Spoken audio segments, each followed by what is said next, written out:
En 2019, où je suis partie en Angleterre. Je suis partie jouer là-bas justement pour performer, mais surtout prendre un peu de muscle, même si ça se voit pas comme ça. Mais ça m'a permis de voir autre chose, une autre culture, mais aussi à apprendre à jouer plus physique. Alors oui, il y a eu beaucoup de moments où j'ai dû sortir de ma zone de confort, mais le plus important, c'est lors de l'Euro, où j'ai dû tirer un penalty en quart de finale contre les Pays-Bas. Voilà, c'était la première fois que je tirais un penalty aussi important. Et j'ai marqué, donc tant mieux, et en plus on a gagné, donc c'est vraiment un super moment. J'ai été 10 ans à Montpellier et j'ai eu le choix de partir en Espagne. Et c'était un peu compliqué pour moi parce que j'étais avec toute ma famille, mes amis, et j'étais jamais partie de mon pays aussi. Et du coup, j'ai fait ce choix-là. J'avais envie de sortir de ma zone de confort. Mais quand je suis arrivée là-bas, c'était pas si facile. Et au final, ça fait 4 ans que je suis en Espagne et j'ai vécu de super moments malgré le début que c'était compliqué. Ça demande beaucoup de travail, mais j'ai réussi à passer dans les moments les plus difficiles et c'est ce qui fait partie du travail, on va dire. Tout simplement en y retournant, voilà, ne pas lâcher. Je suis quelqu'un qui persévère. Pendant plus de 5 ans et demi, j'ai été absente de l'équipe de France et j'ai toujours cru. Et voilà, lorsque Hervé Renard est arrivé l'année dernière, il a vu mes performances et il m'a rappelé. Et depuis, je suis restée en sélection. Donc ça, c'est une belle preuve de persévérance. Alors les échecs, on se remet en question, on se remet à travailler encore plus. Et puis voilà, on continue d'avancer parce que même si on est par terre, il faut se relever et regarder au loin et continuer à travailler pour atteindre ses objectifs. De toujours montrer mes qualités, que ce soit humainement et aussi sportivement. D'être rigoureuse, d'être exigeante avec soi-même. Et comme je l'ai dit, ne jamais rien lâcher, même lorsqu'il y a des échecs. C'est de travailler, de continuer à vouloir progresser. Et c'est ce qui m'a permis d'en être là aujourd'hui. Et j'ai appliqué ça depuis toute petite et jusqu'à aujourd'hui, de vouloir toujours être la meilleure, mais progresser dans tous les domaines. Le meilleur conseil que j'ai reçu, c'est toujours avoir confiance en soi, même si des fois tout ne va pas dans notre sens, mais continuer à croire en ses qualités et à croire, à aller de l'avant, continuer à travailler pour atteindre nos objectifs qu'on s'est fixés au départ. De ne jamais rien lâcher, malgré les difficultés qu'on peut rencontrer sur le chemin. Toujours aller jusqu'au bout et ne rien lâcher. C'est en travaillant et en faisant des sacrifices qu'on peut toujours y arriver. Se donner les moyens de réussir en tout cas, et ça passe par le travail. Tous les jours au quotidien, avec l'hygiène de vie, la persévérance et d'être une compétitrice. Le message, c'est de foncer, de faire ce que vous avez envie de faire et surtout ne pas laisser les gens penser autre chose. C'est vous, c'est votre vie et soyez maître de votre vie, de votre destin et faites ce que vous avez envie de faire. Il y a toujours des obstacles, mais ça nous permet de grandir et de nous renforcer et de continuer toujours à travailler, à croire qu'on peut réaliser nos objectifs et ne rien lâcher. De jamais rien lâcher. Dans une vie, il y a des difficultés et c'est normal, entre guillemets, mais jamais rien lâcher et continuer. Si c'est ton rêve, si tu mets beaucoup de passion, toujours continuer à aller jusqu'au bout.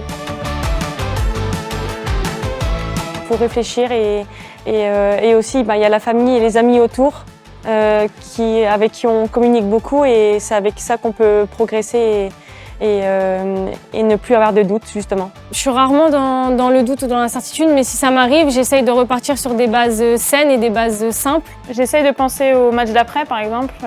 Le plus important c'est de se réfugier dans le travail, dans ce qu'on sait faire, dans le quotidien, dans l'entraînement et c'est ça qui nous rassure. Après nous, dans le monde du sport, on est vachement accompagnés. On a beaucoup de coach mental et c'est vrai que ça aide beaucoup à des moments de doute.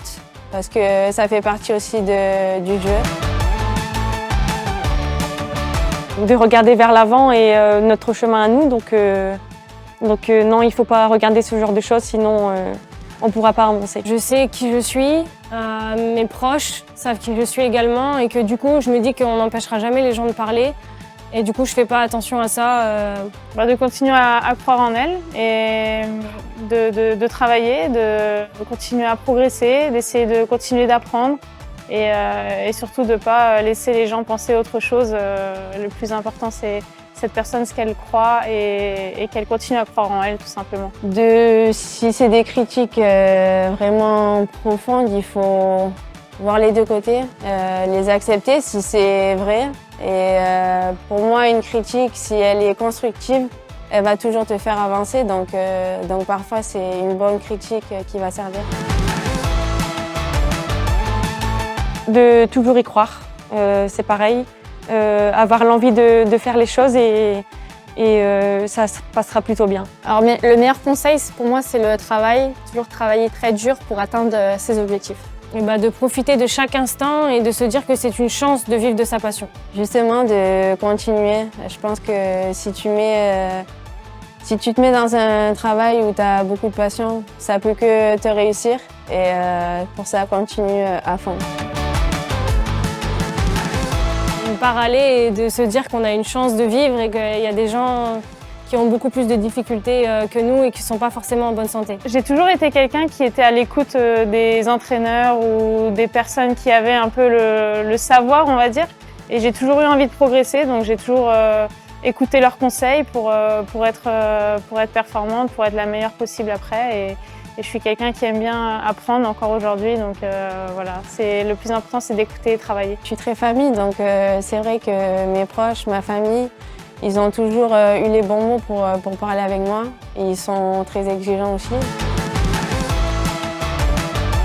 Forcément, il y a des jours où c'est pas facile, mais il faut faire avec, c'est comme ça. Je la gère plutôt bien. Lorsque je suis partie en Angleterre, j'ai vu que là-bas, ils étaient tous positifs. Même lorsqu'il avait une défaite ou autre. Et en fait, j'ai gardé cet état d'esprit en me disant, voilà, c'est que du positif. Et du coup, ça m'enlève en fait une pression inutile. Après, forcément, il y a toujours un peu de pression, mais c'est de la pression positive.